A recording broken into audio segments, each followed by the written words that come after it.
हिमालय की गोद में बसा अनुपम छटा बिखेरता एक रमणीक स्थान हिमाचल प्रदेश। चारों ओर दिखाई पड़ती खूबसूरत ऊंची ऊंची पहाड़ियां, मनमोहक लुभावने दृश्य, प्रकृति का स्वर्गिक सौंदर्य। इन खूबसूरत प्राकृतिक नजारों के कण कण में ऐसा आकर्षण कि मन आनंद के हिलोरों से झूम उठता है। इन्हीं पहाड़ियों के बीच बसी खूबसूरत कुल्लू घाटी और इसका एक छोटा सा शहर नगर, शांत और खूबसूरत वातावरण के साथ आकर्षण का यहाँ एक और केंद्र, रूसी चित्रकार निकोलस रोरिक के नाम से प्रसिद्ध यहाँ स्थित निकोलस रोरिक म्यूजियम।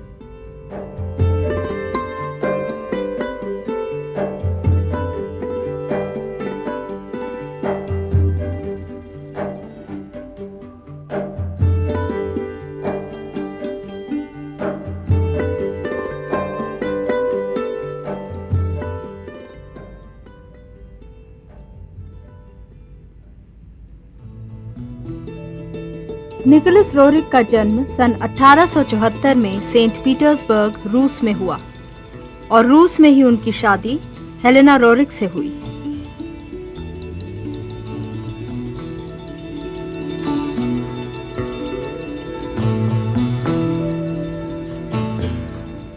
फिर जन्मे दो पुत्र, जॉर्ज यूरी रोरिक और स्वेतोस्लाव रोरिक। पहले विश्व युद्ध की तबाही ने शांति प्रिय निकोलस रोरिक की आत्मा को बहुत ठेस पहुंचाई और वे देश विदेश के प्राचीन स्मारकों और सांस्कृतिक धरोहर को खोजने और सुरक्षित रखने के मकसद से विश्व यात्रा पर निकल पड़े। इसी दौरान वे जब हिमालय की खूबसूरत वादियों से गुजरे तो यहाँ के प्राकृतिक वातावरण ने उन्हें इतना अधिक प्रभावित किया कि उन्होंने यहीं बसने का निश्चय कर लिया।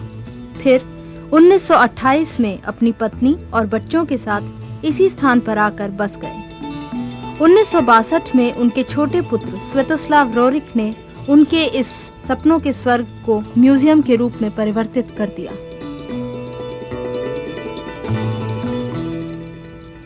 शांतिप्रिय निकोलस रोरिक को संगीत का बहुत शौक था और अपना खाली समय यहाँ के शांत माहौल में पियानो बजाकर व्यतीत करते थे।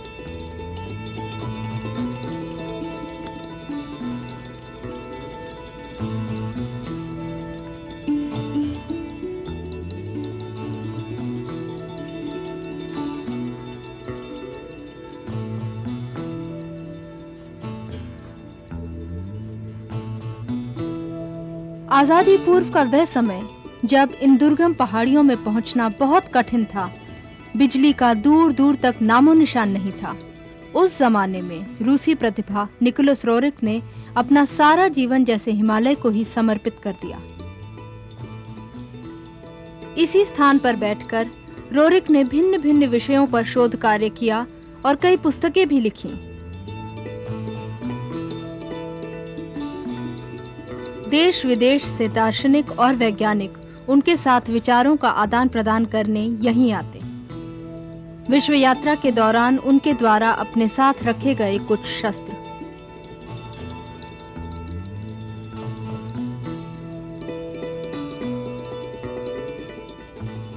पारंपरिक और प्राचीन वस्तुएं इकट्ठा करने का उन्हें बेहद शौक था।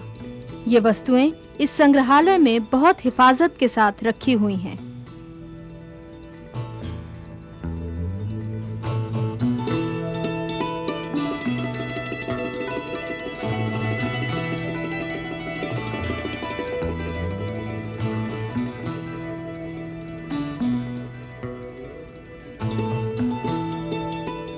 भिन्न भिन्न विषयों पर उनके द्वारा लिखी पुस्तकें भी इसी संग्रहालय में उतनी ही हिफाजत के साथ रखी हैं।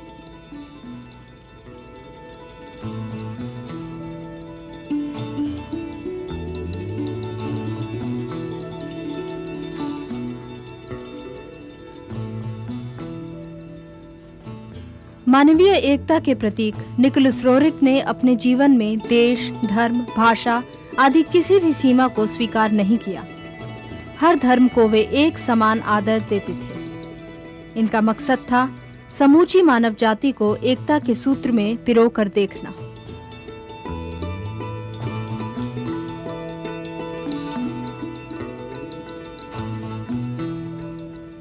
निकोलस रोरिक का ये निजी कक्ष। अक्सर वे इसी कमरे में बैठकर अपने मित्रों और मेहमानों से मुलाकात करते। इसी कमरे की दीवार पर लगा महात्मा बुद्ध का ये रंगीन आकर्षक चित्र, इसे निकोलस की ही देखरेख में तिब्बत के चित्रकार कर्मा डॉर्जी ने बनाया था, जिसके लिए उन्होंने मिनरल स्टोन कलर्स का इस्तेमाल किया था। ये पेंटिंग उनके छोटे पुत्र स्वेतोस्लाव, जो एक अच्छे चित्रकार थे, द्वारा बनाई गई है।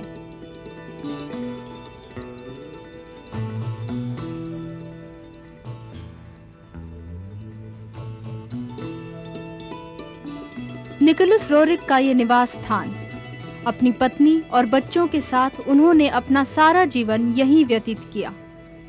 पुत्र स्वेतोस्लाव ने भारत की प्रसिद्ध अभिनेत्री देविका रानी से शादी की। उसके बाद अपने पिता के सम्मानित उनके निवास स्थान को म्यूजियम में परिवर्तित कर एक यादगार स्थापित की।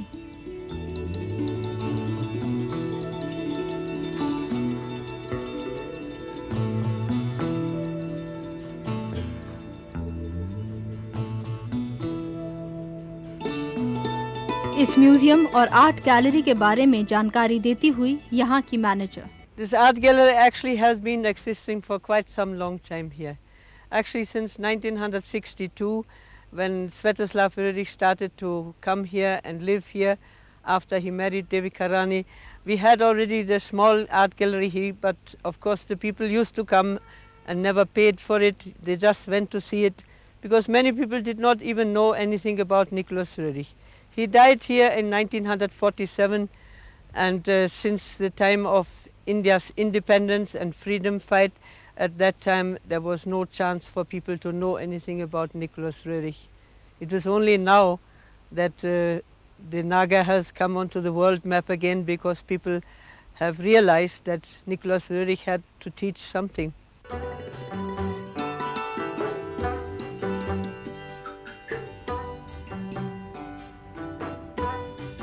इसी म्यूजियम के एक भाग में स्थित है रोरिक आर्ट गैलरी।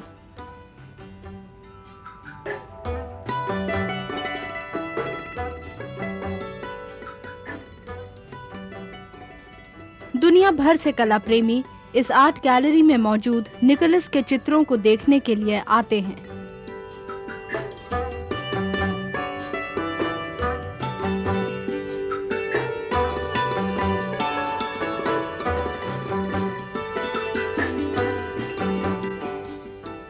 विभिन्न विषयों पर रोरिक ने 7000 से भी अधिक चित्र बनाए, लेकिन हिमालय उनके चित्रों का मुख्य विषय रहा। रोरिक सबसे पहले चित्रकार थे जिन्होंने बड़ी गहराई से हिमालय की खूबसूरती को अनुभव किया और कुशलता से उसका चित्रण किया। यथार्थ और कल्पना का सुंदर समन्वय है इस गैलरी में मौजूद ये चित्र।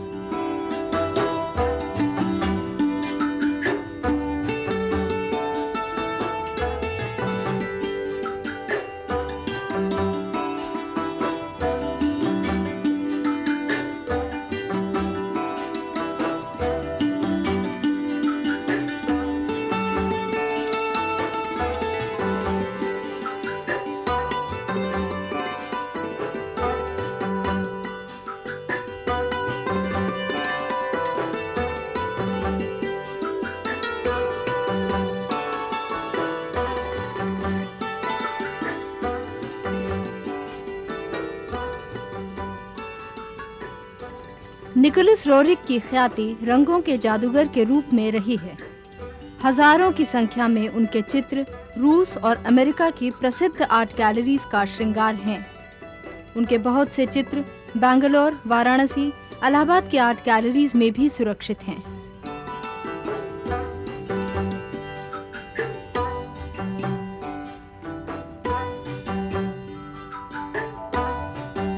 रोरिक के चित्रों में कई जगह आध्यात्मिकता की झलक भी दिखाई पड़ती है। इन चित्रों को देखकर ऐसा लगता है मानो रोरिक को सृष्टि के रचयिता की अनुभूति हिमालय की गोद में ही होती थी।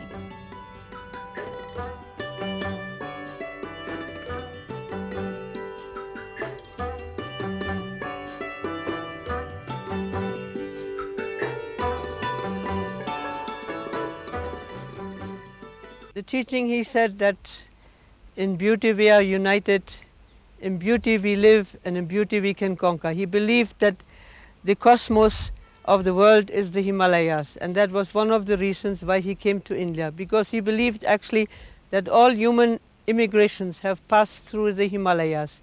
And he lived here, and he was not only a painter, he was a teacher, and he was an explorer and archaeologist.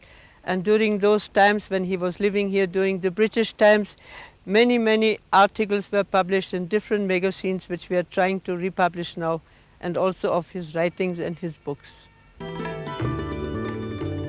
Nicholas Roerich विश्व प्रसिद्ध चित्रकार होने के साथ साथ लेखक, वैज्ञानिक, दार्शनिक, शोधकर्मी और पुरातत्ववेता भी थे, यानी बहुमुखी प्रतिभा के मालिक। उनकी लगन और मेहनत का एक और पहलू, विभिन्न विषयों पर उनके द्वारा लिखी गईं ये पुस्तकें।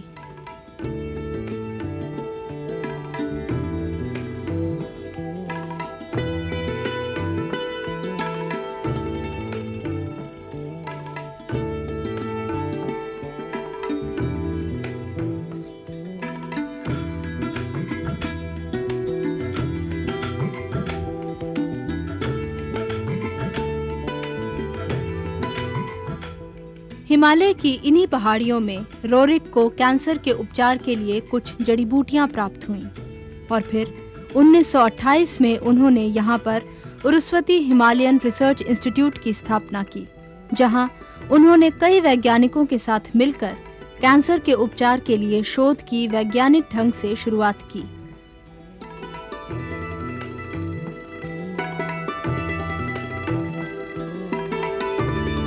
यहाँ के केयरटेकर श्री दोरजे रोरिक के जीवन के बारे में कुछ तथ्य बताते हुए, उन्होंने इस स्थान को जब पहली बार देखा है तो उनकी आत्मा को एक प्रकार की शांति मिली, क्योंकि वो पहले विश्व युद्ध को देख चुके थे, जिस कारण से उनकी दिमाग पे ये असर था कि इस संसार में ये मार काट, ये झगड़ा लड़ाई क्यों है। उससे वो इतने दुखी हो चुके थे, वो चाहते थे कि संसार में शांति हो। जब वो भारत में पहली दफ़ा आए तो यहाँ का समाज, यहाँ का धर्म, यहाँ के लोगों का मेल जोल देखकर उनके ऊपर एक प्रभाव पड़ा, जिस प्रभाव को देखते हुए उन्होंने कहा कि मैं इसी भारत में रहूँगा और यहीं मैं अपनी अंत्येष्टि भी कराऊँगा। इसी प्रकार जब वो जहाँ आए, उन्होंने इस जगह को देखा और महाराजा मंडी से उन्होंने जगह खरीदी और शांतिपूर्वक इस स्थान पर रहने लगे। विश्व शांति और भाईचारे का सूचक यह रोरिक पैक्ट और बैनर ऑफ पीस एक दायरे के अंदर मौजूद 3 बिंदु कला, धर्म और विज्ञान के प्रतीक हैं। यह पैक्ट 1935 में निकोलस रोरिक और अमेरिका के राष्ट्रपति रूजवेल्ट के बीच हुआ था। आज रेड क्रॉस के चिन्ह की तरह ये 68 देशों में सम्मानित और स्वीकृत है।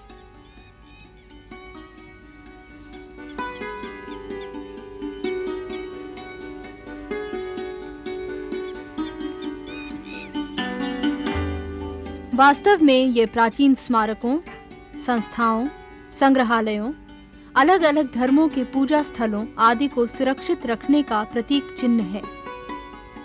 इसी मकसद से रोरिक ने अपने घर के चारों ओर अलग अलग धर्मों के देवी देवताओं की मूर्तियां स्थापित की, जिनकी पूजा रोज करवाई जाती थी और ये प्रथा आज भी जारी है।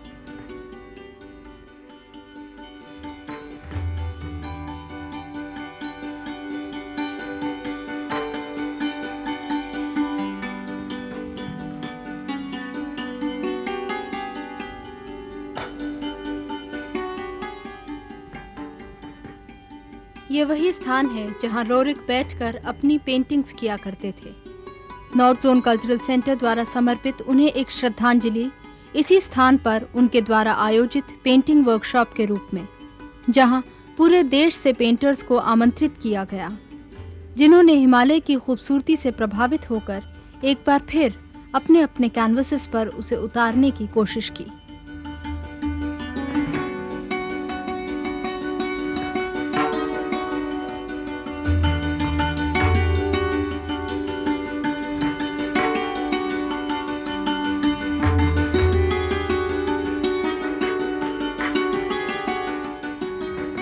ये रचनाएं जब एक बार कैनवस पर कृत हो गईं, तब यहीं पर प्रदर्शित भी की गईं।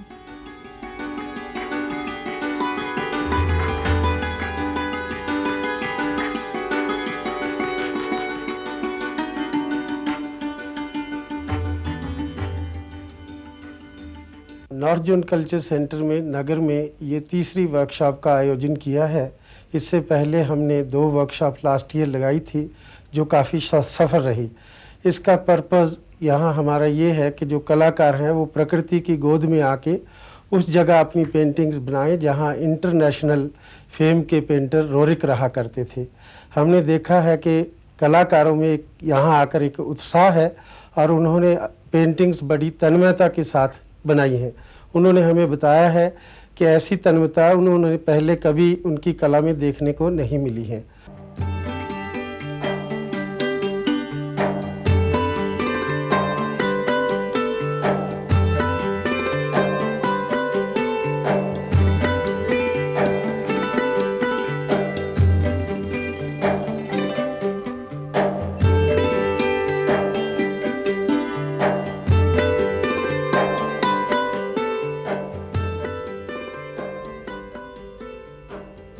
हिमालय की इस खूबसूरत वादी में कई आए कई गए, लेकिन निकोलस रोरिक ने इस शहर को अपनाकर विश्व के इतिहास में अमर कर दिया।